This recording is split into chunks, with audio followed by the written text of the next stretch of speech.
हमने last class के अंदर देखो क्या चीज़ किया था, कंपेंसेटरी एरर के बारे में बात कर दी थी। और पहचान के लिए मैंने आपको एक बार बता दिया था एरर ऑफ कमीशन कौन सी होती हैं, एरर ऑफ ओमिशन कौन सी होती हैं, ठीक है, एरर ऑफ प्रिंसिपल कौन सी होती हैं, ठीक है, ये सारी बातें की थी। तो रेक्टिफिकेशन ऑफ एरर चैप्टर में मैंने आपको एरर्स की पहचान बता दी थी। अब देखना यह है कि कौन सी एरर ट्रायल बैलेंस को अफेक्ट डालती है और कौन सी एरर ट्रायल बैलेंस को अफेक्ट नहीं डालती है। तो उसके लिए आप बना दो ये चार्ट, ठीक है, ये चार्ट बना लो, ये एक लाइन खींचो, ये फॉर्मेट है पूरा, है ना, ये पूरा फॉर्मेट है। और अब आप लिखो इसके अंदर हेडिंग डाल दो, क्वेश्चन है हमारा विच एरर इफेक्ट ट्रायल बैलेंस, विच एरर इफेक्ट ट्रायल बैलेंस, कौन सी एरर अफेक्ट करती है ट्रायल बैलेंस को, ठीक है, ये देखना है अपन में, ठीक है। तो देखो मैं आपको एक बार बताऊंगा कितने तरीके की एरर पढ़ी अपन ने। एरर ऑफ प्रिंसिपल, यहां लिखो एरर ऑफ प्रिंसिपल। सेकंड लिखो कंप्लीट ओमिशन,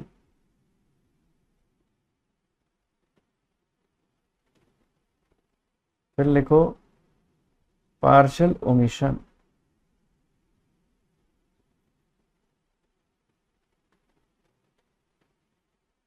ठीक है, फिर लिखो fourth compensating error, compensating errors, फिर फिफ्थ है posting on wrong side, posting on wrong side, ठीक है। आगे बढ़ा दो इसको थोड़ा फॉर्मेट को, फिर लिखो पोस्टिंग इन रॉन्ग अकाउंट। कितने तरीके की एरर्स हैं वही लिखवा रहा हूं मैं, पोस्टिंग इन रॉन्ग अकाउंट, ठीक है। फिर seventh posting wrong amount, posting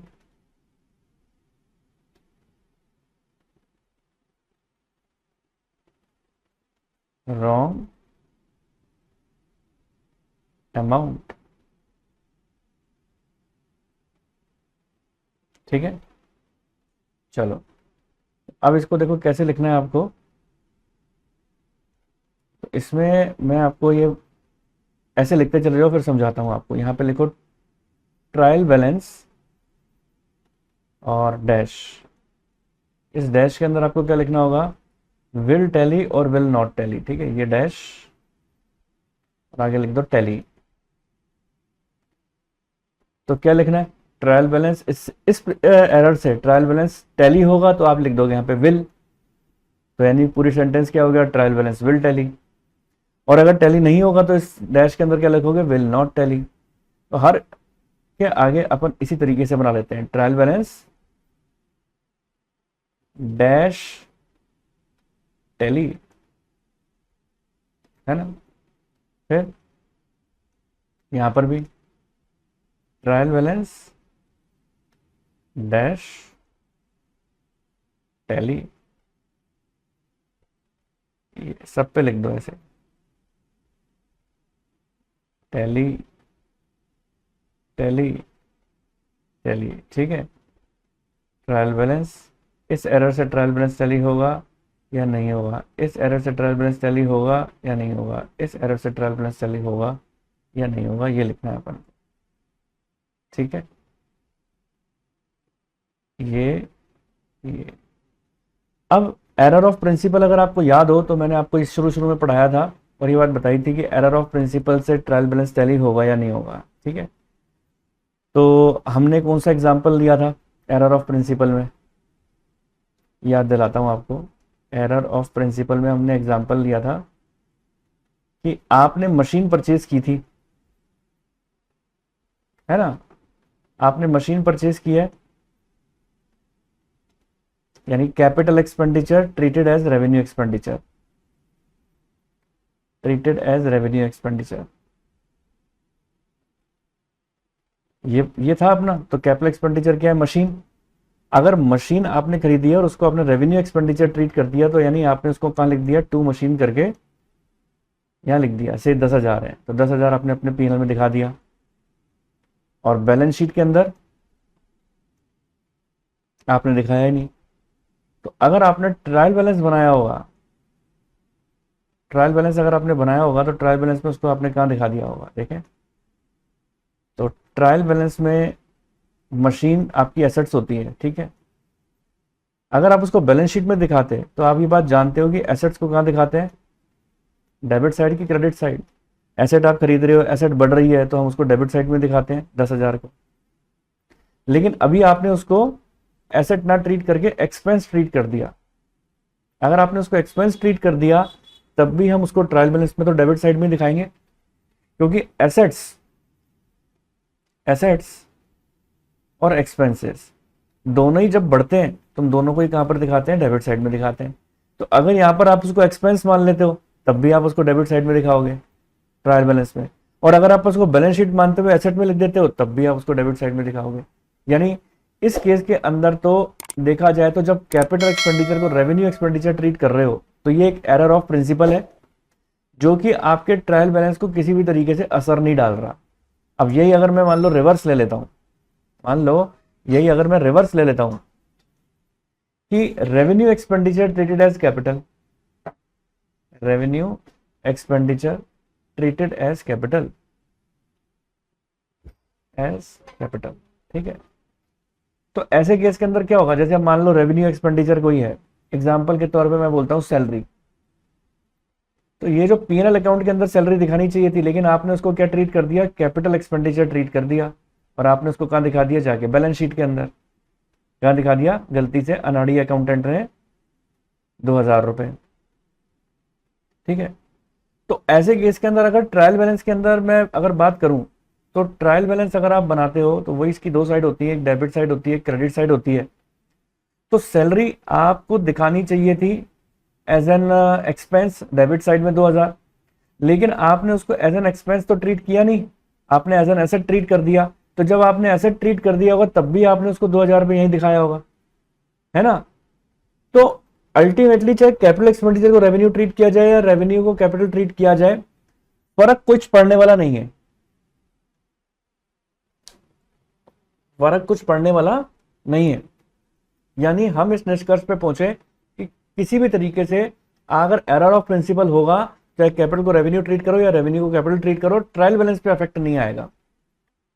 तो ये लॉजिक देखकर किसी बच्चे के पेट में दर्द तो नहीं हुआ, सांस लेने की समस्या किसी के नहीं है, तो यानी सबको समझ में आ चुका है।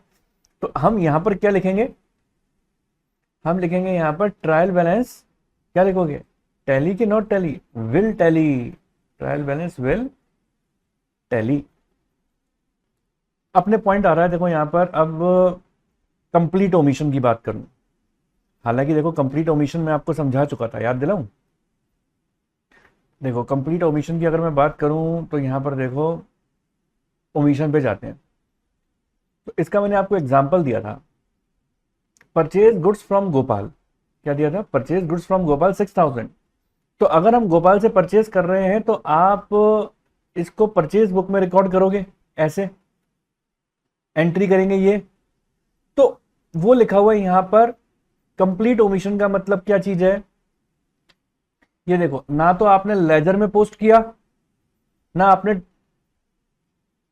परचेज बुक में पोस्ट किया, कहीं पे भी पोस्ट नहीं किया आपने।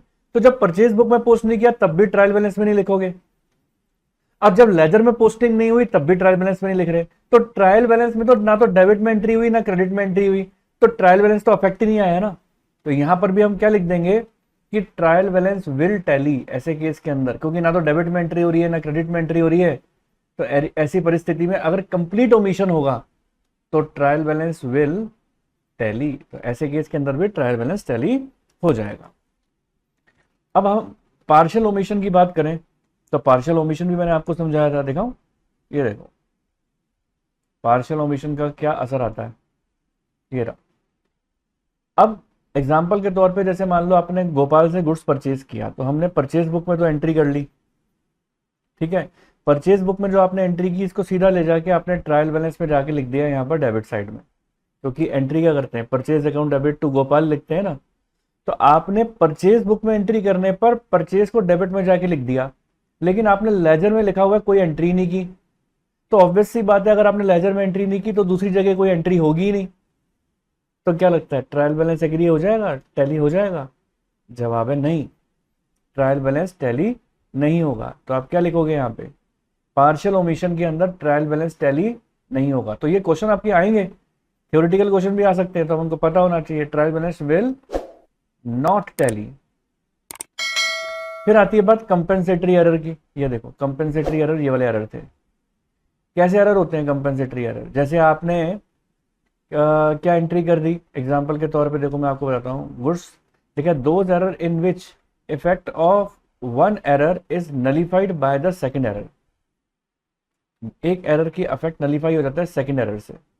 जैसे एग्जांपल के तौर पे आपने परचेज किया गुड्स किससे, मोनू से, है ना। तो हमने क्या एंट्री कर दी, मोनू, मोनू अकाउंट, जैसे एंट्री होनी सही एंट्री है purchase account debit to Monu, तो आपने एंट्री लेजर पोस्टिंग के अंदर क्या करनी चाहिए थी, करेक्ट एंट्री मोनू के अकाउंट में बाई परचेज लिखोगे ना। भाई अगर आपको लेजर पोस्टिंग आती है तो परचेज डेबिट है टू मोनू है, तो मोनू क्रेडिट में है ना, तो क्रेडिट में ही बाई परचेज लिखना चाहिए था ना। हमने क्रेडिट में ना लिख के क्या लिख दिया था, कहाँ लिख दिया भाई, टू परचेज लिख दिया, डेबिट साइड में लिख दिया, एरर कर दी। अब सिमिलर एरर अपन ने एक और ट्रांजेक्शन में कर दी, ये 10,000 का एरर था ना, तो हमने देखो सिमिलर ट्रांजेक्शन के अंदर गुड्स सोल्ड टू सोनू करके 10,000 रुपीज एंट्री होनी चाहिए थी सोनू टू सेल्स, तो सोनू अकाउंट में टू सेल्स लिखना चाहिए था ना, मैंने बाई सेल्स लिख दिया।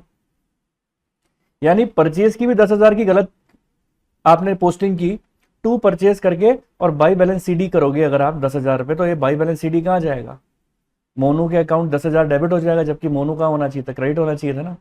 और सेम चीज देखो यहाँ सोनू, सोनू का क्या आ रहा है, टू बैलेंस सीडी आ रहा है डेबिट साइड में, जबकि आना कहाँ चाहिए था, क्रेडिट साइड में आना चाहिए था। तो आपने इसकी पोस्टिंग ट्रायल बैलेंस में यहाँ कर दी 10,000 क्रेडिट में। तो यानी परचेज वाली एंट्री में भी गलती, सेल्स वाली एंट्री में भी गलती, यानी दोनों खातों के अंदर गलती हो गई। तो आपस में एक दूसरे एंट्री ने आपस में क्या कर दिया, एक दूसरे को कंपेंसेट कर दिया, सेम अमाउंट से थी, तो इससे भी ट्रायल बैलेंस एग्री नहीं होगा। ठीक है, क्या हो जाएगा, ट्रायल बैलेंस एग्री हो जाएगा। देखो 10,000 रुपए हो गया ना, तो क्या लिखोगे, compensatory error trial balance will tally, है ना, ट्रायल बैलेंस इससे टैली हो जाएगा। अब देखो नेक्स्ट आ रहा है हमारा posting in the wrong side. क्या आ रहा है, पोस्टिंग हमने रॉन्ग साइड में कर दी। तो अब देखो posting in the wrong side भी अपन ने किया था कि नहीं किया था, पोस्टिंग इन रॉन्ग साइड, देखो नहीं किया था। चलो मैं आपको ये समझा देता हूँ, posting in the wrong side कैसे करते हैं। अब देखो फिफ्थ है हमारा पोस्टिंग इन रॉन्ग साइड, इसको कैसे करेंगे, पोस्टिंग इन रॉन्ग साइड। अब इसका एक एग्जांपल देता हूं, जैसे मान के चलो अगर आपने परचेज किया सोहन से, purchase account debit to Sohan की एंट्री होनी चाहिए थी, ठीक है, purchase account debit to Sohan, कितने रुपए से, 100 रुपीज से, 100 रुपीज से। अगर आप परचेज बुक में एंट्री करते तो क्या एंट्री करते हैं, परचेज बुक, ठीक है, ये परचेज बुक है, परचेज बुक को मैं सोहन लिखता,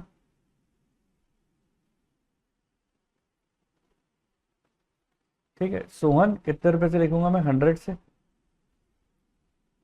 और सोहन के अकाउंट के अंदर मैं क्या लिखूंगा, सोहन के अकाउंट में, ये सोहन का अकाउंट है, तो अब आप एक बार बताओ सोहन के अकाउंट में मुझे क्या लिखना चाहिए, बाई परचेज लिखना चाहिए ना, ये लिखना चाहिए ना 100 से। लेकिन मैंने रॉन्ग साइड में पोस्टिंग कर दी, मैंने ऐसा नहीं किया, यहाँ नहीं किया, ये मैंने क्या लिखा, 100 रुपीज़ की पोस्टिंग यहाँ कर दी टू परचेज करके। अब बाई बैलेंस सीडी क्या आएगा, यहाँ पर आएगा, ₹100 से। अब मैं आपको देखो बता देता हूँ, देखो ट्रायल बैलेंस में पोस्टिंग कैसे होती है, ध्यान से समझ लेना। ट्रायल बैलेंस में पोस्टिंग कहाँ होती है, जहाँ पर बैलेंस सीडी आता है ना, उसके उल्टी जगह पोस्टिंग होती है। अब परचेज को तो आपको पता है, देखो परचेज का टोटल कितना आ रहा है, परचेज बुक का 100 आ रहा है, तो आप सीधा सीधा से क्या काम करोगे, परचेज को तो आप 100 लिख दोगे ना, परचेज 100, ठीक है। अब सोहन के अकाउंट में देखो कितना आ रहा है, बैलेंस सीडी कहाँ आता है, क्रेडिट साइड में। और आप जानते हो इस बात को कि मैंने अभी बताया, ट्रायल बैलेंस के अंदर पोस्ट करने के लिए क्या काम करना पड़ता है, जहां पर बैलेंस सीडी आता है हम उसी साइड में ही जाके पोस्ट करते हैं। तो सोहन जहां बैलेंस सीडी, पढ़ते रहना, मैं तो सिर्फ बस इतनी सी चीज चेक करने आया हूं कि क्या मेरे सारे बच्चे जो मेरे वीडियोस हैं वो प्रॉपर तरीके से देख भी रहे हैं या नहीं। अगर आप लोग मेरे वीडियो प्रॉपर तरीके से देख रहे हैं तो ये वीडियो आप किस मिनट पर कितने टाइम पर देख रहे हैं वो मुझे जल्द से जल्द कमेंट बॉक्स में नीचे लिख कर दें, और कौन सा टॉपिक इस वीडियो पर आपने देखा। तो मिलते हैं अपने नेक्स्ट टॉपिक के साथ, कंटिन्यू करते हैं अपना अगला टॉपिक। आता है, सॉरी, जहां बैलेंस शीट सीडी आता है उसके उल्टी जगह जाके पोस्ट करते हैं। तो देखो बैलेंस सीडी कहाँ आ रहा है, क्रेडिट में आ रहा है, तो अब आप कहाँ पोस्ट करोगे, डेबिट में। तो क्या देख पा रहे हो, ट्रायल बैलेंस में दोनों साइड एक ही जगह दोनों एंट्री हो गई। क्या ट्रायल बैलेंस मैच हो पा रहा है, यानी 100 एक यहाँ पर आ रहा है डेबिट में, तो एक 100 क्रेडिट में आना चाहिए था ना, यहाँ तो दोनों जगह डेबिट में ही आ गया। तो क्या ट्रायल बैलेंस मैच हो पाया, नहीं। तो अगर हम पोस्टिंग करेंगे ना रॉन्ग साइड में तो ट्रायल बैलेंस मैच नहीं हो पाएगा। तो क्या लिखोगे, विल नॉट टैली, ठीक है ना, will not tally. Wrong side में पोस्टिंग करने से यही नुकसान होता है, ठीक है। अब अगर मैं बोलता हूं कि आगे अगर अपन बढ़े, अब नेक्स्ट 6 नंबर का अपना क्या आ रहा है, पोस्टिंग इन रॉन्ग अकाउंट। अब आप उसको समझो, पहले था पोस्टिंग इन रॉन्ग साइड, अब है posting in wrong account. Posting in wrong account. अब रॉन्ग अकाउंट में अगर आप पोस्ट कर दोगे तो देखो किस तरीके से होगा, वो भी समझ लो। अब ध्यान से सुनना, एंट्री थी correct purchase account debit to, purchase account debit 100 to Sohan, कितने रुपए से, 100 से, ठीक है। आपने परचेज बुक में एंट्री की, ठीक है, परचेज बुक में एंट्री कर रहे हो आप, कितने रुपए से, सोहन लिख रहे हो 100, परचेज बुक का टोटल कितना आ जाएगा, 100 आ जाएगा परचेज अकाउंट का। ट्रायल बैलेंस में क्या पोस्टिंग करोगे, ट्रायल बैलेंस में करोगे यहाँ पर, ये डेबिट साइड है, ये क्रेडिट साइड है, ट्रायल बैलेंस है। कैसे पोस्ट करोगे, परचेज को सीधा ले जाओगे यहाँ पर, परचेज अकाउंट डेबिट में आ जाएगा 100। अब यहाँ पर आपने क्या काम किया, सोहन की जगह क्या नाम लिख दिया, SRK, क्या नाम लिख दिया, SRK, ठीक है। सोहन की जगह SRK लिख दिया। और अब एंट्री क्या कर दी, यहां पर एंट्री कर दी बाय परचेज। एंट्री तो सही जगह की है, साइड तो सही चूज की है, लेकिन अकाउंट गलत लिख दिया, सोहन की जगह SRK का नाम लिख दिया, टू बैलेंस सीडी। अब यहां पर ये जो बैलेंस सीडी है 100 रुपीज का, ये कहां ट्रांसफर हो जाएगा, SRK। मैंने बताया था डेबिट में तो क्रेडिट में चला जाएगा। क्या ट्रायल बैलेंस मैच हो जाएगा इससे, एक डेबिट भी है क्रेडिट भी है, ऑब्वियस सी बात है ट्रायल बैलेंस तो मैच हो जाएगा। तो हम किस निष्कर्ष पे पहुंचे, अगर रॉन्ग अकाउंट में लिखा होगा तो ट्रायल बैलेंस विल टैली। समझ में आई बात। अब देखो अगर रॉन्ग अमाउंट में पोस्ट कर दिया तो टैली हो जाएगा क्या, देखते हैं। पोस्टिंग इन रॉन्ग अमाउंट, ठीक है, 7th है, पोस्टिंग इन रॉन्ग अमाउंट। अब आप देखो करेक्ट एंट्री आपकी क्या, purchase account debit to, purchase account debit to Sohan 100 और 100। अब आपने देखो परचेज बुक में तो करेक्ट एंट्री कर दी, आप अपनी परचेज बुक बना रहे थे, परचेज बुक में आपने करेक्ट एंट्री की है क्या सोहन?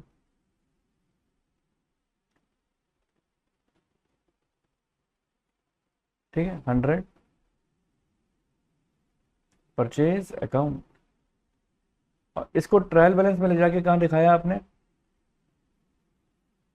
ऑब्वियस सी बात है डेबिट साइड में। ठीक है, डेबिट साइड में दिखा दिया, परचेज में 100। तो यहां पर देखो आपने जो सोहन के अकाउंट में पोस्टिंग की ना, सोहन का जब अकाउंट में पोस्टिंग की तो बाई परचेज करके 100 ना करके आपने कितने से कर दी? 50 से। To balance c d 50। तो एक बात बताओ, ये जो टू बैलेंस सी डी 50 आया है, तो ये 50 यहां पर जाके पोस्ट होगा सोहन के अकाउंट में 50 से, तो क्या लगता है आपको, क्या आपका ट्रायल बैलेंस मैच हो पाएगा? आंसर है नहीं, ट्रायल बैलेंस मैच नहीं हो पाएगा। तो यहाँ पे क्या लिखेंगे आप? Will not tally. तो यहाँ पर हम क्या लिख देंगे? ट्रायल बैलेंस विल, देखो यहाँ जो पढ़ा अपन ने, क्या लिखेंगे? Trial balance will not tally, ये लिख दो विल नॉट टैली। तो अब आपको पता लग गया कि कौन से एरर से ट्रायल बैलेंस टैली होगा, कौन से एरर से ट्रायल बैलेंस टैली नहीं होगा। ठीक है जी, तो चलिए अब बढ़ते हैं आगे। अब देखो मैं आपको बताने जा रहा हूँ कि जो रेक्टिफिकेशन ऑफ एरर होती है ना, तो उसकी स्टेजेस होती हैं। ठीक है, 3 तरीके की स्टेज के अंदर पता लग, मतलब अपन को क्या पहचानना पड़ेगा कि कितने स्टेजेस के अंदर रेक्टिफिकेशन होता है। ठीक है, ठीक है, तो पहली स्टेज देखो, पहली स्टेज क्या है? लिखो पहले रेक्टिफिकेशन ऑफ एरर डिटेक्शन और स्टेजेस। लिखें rectification of errors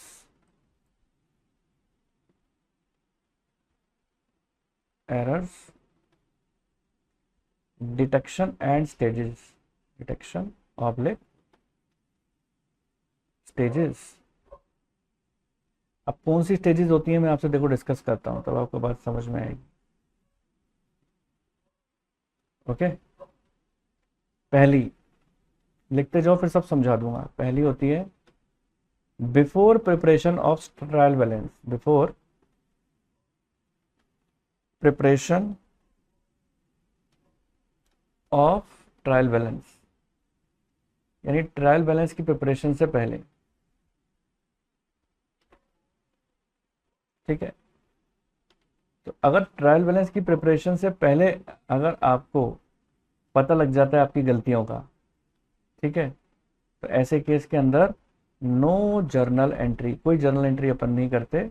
no journal entry will be passed, कोई जर्नल एंट्री पास नहीं करते। ठीक है, only a statement will be given, only a statement will be given, खाली एक स्टेटमेंट दी जाती है, कोई जर्नल एंट्री पास नहीं करते।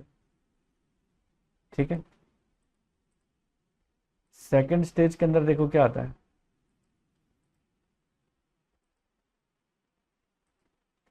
Stage number 2,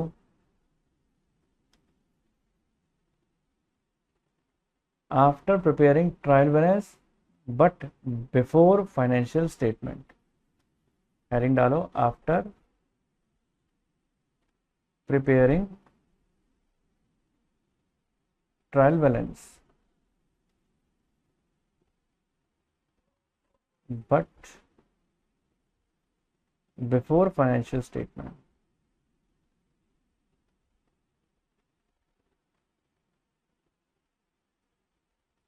before financial statement. तो आप इसके अंदर क्या लिखोगे? पहला, इसमें जर्नल एंट्री अपन पास करते हैं। ठीक है, आपको सारे एग्जांपल्स कराऊंगा, उससे सारी बातें समझ में आ जाएंगी। इसमें आप क्या करते हो? जर्नल एंट्री पास करते हैं। इसमें कब वो डिटेक्ट कब हुई है? ट्रायल बैलेंस प्रिपेयर करने के बाद, बट फाइनेंशियल स्टेटमेंट प्रिपेयर करने से पहले। तो जर्नल एंट्री इसके अंदर आप प्रिपेयर करोगे, journal entry will be pass, journal entry पास करके ही रेक्टिफाई करने की कोशिश करेंगे, है ना। अब दूसरा, सस्पेंस अकाउंट भी इसमें ओपन कर लेते हैं अगर जरूरत होती है तो। Suspense account will be used if required, अगर जरूरत पड़ी तो सस्पेंस अकाउंट खोलेंगे। नेक्स्ट, अब क्या हुआ, नेक्स्ट अकाउंटिंग पीरियड में आ गए। ट्रायल बैलेंस तो प्रिपेयर हो गया, पहले वाले सेकंड वाले केस में क्या था, ट्रायल बैलेंस प्रिपेयर हो गया था बट फाइनेंशियल स्टेटमेंट नहीं हुआ था। अब लेकिन थर्ड वाले केस के अंदर क्या आ रहा है कि फाइनेंशियल स्टेटमेंट भी प्रिपेयर हो गई, आप नेक्स्ट अकाउंटिंग पीरियड में आ गए आफ्टर फाइनल अकाउंट्स, यानी फाइनल अकाउंट्स भी प्रिपेयर हो चुके हैं और अब आप नेक्स्ट अकाउंटिंग पीरियड में आ गए हो, फिर आपको गलतियां पता लगी, that is next accounting period. Next accounting period में आ गए, अब आपको गलतियां पता लग रही हैं, तो फिर उसको रेक्टिफाई कैसे करेंगे, ठीक है। तो अब आप इसमें हाईलाइट कर लो, है ना। तो लिखो, बस ध्यान देने वाली बात यह है कि यहाँ पर नेक्स्ट अकाउंटिंग पीरियड आ चुका है। तो लिखो आप जर्नल एंट्री, जर्नल एंट्री, जो भी जर्नल एंट्री करोगे रेक्टिफिकेशन करने के लिए, conceptually will be same as case 2 above। जैसे ऊपर वाले केस में मैंने आपको बताया जर्नल एंट्री करते हैं वैसे ही करोगे, लेकिन चेंज क्या आएगा इसके अंदर, जितने भी नॉमिनल अकाउंट होंगे, फॉर नॉमिनल अकाउंट, अगर आपको लगता है कि आपको रेक्टिफाइड एंट्री जो आप कर रहे हो, जर्नल एंट्री कर रहे हो अपनी गलती को करेक्ट करने के लिए, और उस रेक्टिफाइड एंट्री में जो जर्नल एंट्री करने जा रहे हैं रेक्टिफिकेशन के लिए, अगर उसमें नॉमिनल अकाउंट अफेक्ट हो रहे हैं तो उस नॉमिनल अकाउंट की जगह अपन क्या यूज करेंगे, profit and loss adjustment account. लिखवाया भी मैंने यही है, for nominal account we will use profit and loss adjustment account. इसको हम प्रायर पीरियड आइटम्स भी कहते हैं, prior period item, prior period items, ठीक है। अब देखो इस चीज को ऐसे समझो, डायग्राम से समझाता हूं, देखो मैं आपको, जैसे मान के चलो ये है आपका 1 अप्रैल 2023, ठीक है, और ये है 31 मार्च 2024, ठीक है। यहाँ से यहाँ तक पूरा ईयर था, यहाँ यहाँ यहाँ यहाँ ये ट्रांजेक्शन्स चल रहे थे, सही गलत जो भी ट्रांजेक्शन हुए पूरे साल भर में हुए, ध्यान से समझना, ठीक है। यहाँ पूरे ईयर में आपने क्या किए, ट्रांजेक्शन्स किए, ठीक है। अब ट्रायल बैलेंस बनाते हो कब, एट द ईयर एंड, यहां बनता है ट्रायल बैलेंस ईयर एंड के ऊपर, नहीं बनता है ना, ये ट्रायल बैलेंस बनाते हो। तो ऐसे केस के अंदर क्या हुआ, ट्रायल बैलेंस ईयर एंड पर बनाने से पहले, कहां से कहां तक, यहां से यहां तक की अगर मैं बात करूं तो ये फर्स्ट स्टेज कहलाती है, फर्स्ट स्टेज। यहां पर इधर की साइड कहीं पे भी गलती पता लग गई, गलती पता चली, यानी देखो ट्रायल बैलेंस नहीं बना अभी, यहां से यहां तक के बीच में जहां मैंने ग्रीन लिखा है वहां पर गलती पता लगती है, तो स्टेज नंबर 1 कहलाएगा, before preparation of trial balance. तो अगर ट्रायल बैलेंस प्रिपेयर करने से पहले गलती पता लग गई तो आप क्या बोलोगे, no journal entry will be pass, no journal entry will be pass, कोई जर्नल एंट्री पास नहीं होती। ठीक है। अब आपको पता है ट्रायल बैलेंस जैसे ही बनता है ईयर एंड आता है। अब ईयर एंड बनते ही, ईयर एंड होते ही ऐसा थोड़ी ना है कि ट्रायल बैलेंस बना लिया और झट से आपने फाइनल अकाउंट्स बना लिया। ये तो आपको बात पता ही है, ट्रायल बैलेंस से बनता है फाइनल अकाउंट्स। पता है जब फाइनल मतलब जैसे आपका ईयर एंड आता है ना, ईयर एंड से लेकर कुछ महीने लग जाते हैं किसको, फाइनल अकाउंट्स बनने में। जैसे मान के चलो जून 24 में जाके आपका 2024 में जाके आपका पीएनएल बैलेंस शीट बनके तैयार हुआ अगले साल। इस साल का जो पीएनएल बैलेंस शीट बनने में 2-3 महीने लग गए, जून में जाके फाइनल हुआ।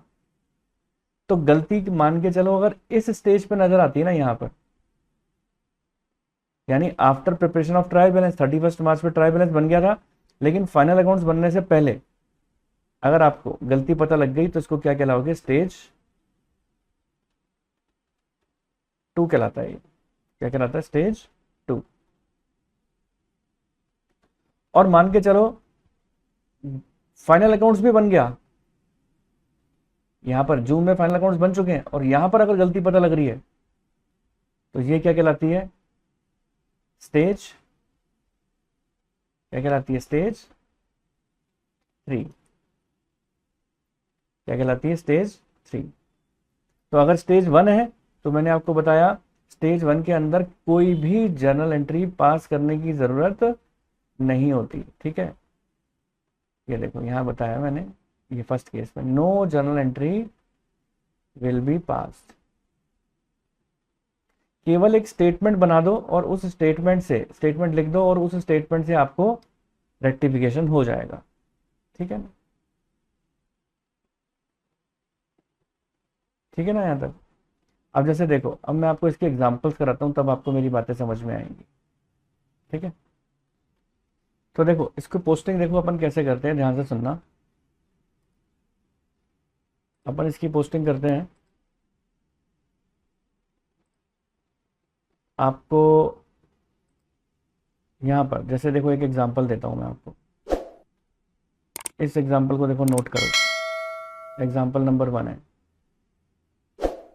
एग्जांपल नंबर 1 क्या बात बोलता है, मैं एक क्वेश्चन दिया आपको, how will you rectify the following error. अब ये जो क्वेश्चन आएगा ना उसमें साफ लिखा होगा कि वो before preparation of trial balance है या नहीं है, ये क्वेश्चन के अंदर लिखा होता है। और ट्रांजेक्शन आपको दे देंगे बिफोर ट्रायल बैलेंस है, ये क्वेश्चन बिफोर ट्रायल बैलेंस है। ठीक है, अब क्वेश्चन अगर लिखा हुआ है आपके पास क्या, total of purchase book, total of purchase book undercast bye ₹1000। ठीक है, तो क्या काम करेंगे, total of purchase book undercast bye 1000 है। तो देखो परचेज बुक कैसे होती है, ऐसे होती है ना परचेज बुक। ठीक है, ये परचेज बुक है, सोहन 10,000। ठीक है, मोहन 5,000। हुआ क्या है वो बता रहा हूँ मैं आपको, विजुलाइज करवा रहा हूँ। राजू 6,000। टोटल कितना आना चाहिए, 21,000। लेकिन आपने इसका टोटल कितना लिख दिया, परचेज 20,000। कितना लिख दिया, 20,000। ठीक है, टोटल कितना लिख दिया अपन ने इसका, 20,000। तो देखो अब आप इसकी परचेज बुक में जब आप एंट्री करने जा रहे हो तो आपने क्या एंट्री की, परचेज अकाउंट में, सॉरी परचेज बुक में तो कर ली। अब आप परचेज अकाउंट में इसकी एंट्री कैसे करोगे, परचेज अकाउंट में टू सन्ड्रीज लिखेंगे। भाई लेजर पोस्टिंग करते हैं तो टू सन्ड्रीज, और ये 20,000 रुपये आपने लिखा दिए यहाँ पे। ठीक है ना, कितने दिखाए, 20,000 रुपये। अब 20,000 दिखाने का मतलब क्या हुआ कि आपने अंडरकास्ट किया, ये कौन सी एरर है? अंडरकास्टिंग एरर, यानी कम दिखाए हैं आपने। कितने रुपए कम दिखाए हैं? 1000 रुपये कम दिखाए हैं। टोटल तो देखो 21,000 आ रहा था ना, आपने कितने दिखाए हैं? 20,000। तो अब आप इसको किस तरीके से काम करोगे, यहां पर कुछ अंग्रेजी लिखेंगे और यहां पर आप बेटर है कि 1000 लिख दो। भाई इसको काट के लिखने से फायदा तो नहीं है ना, इसको काटो फिर लिखो 21,000, ऐसा नहीं होता है ना। तो बेटर क्या है कि यहां पर हम 1000 रुपये लिख दें कुछ अंग्रेजी लिखकर, है ना। तो जब ऐसे केस के अंदर जब आप यहां पर 1000 लिखेंगे तो यहां पर बाई बैलेंस सीडी कितना आ जाएगा?